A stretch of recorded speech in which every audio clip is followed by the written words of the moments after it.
Goeiemôre, jy kry 'n tweede kans. Wat? As ek eksamen geskryf het en ek het gedruip, kry ek weer 'n kans?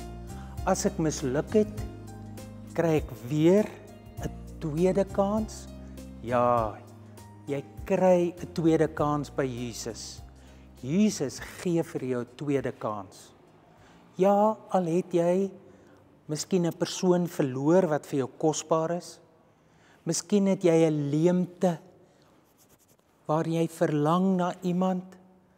God gee vir jou 'n tweede kans. Ek lees in die Bybel van twee broers wie se pa vir albei 'n tweede kans gegee het. Die oudste broer en die jongste broer. Die pa het vir die oudste broer gesê: "Jou broer was amper soos dood en nou lewe hy weer. En daarom het ons fees."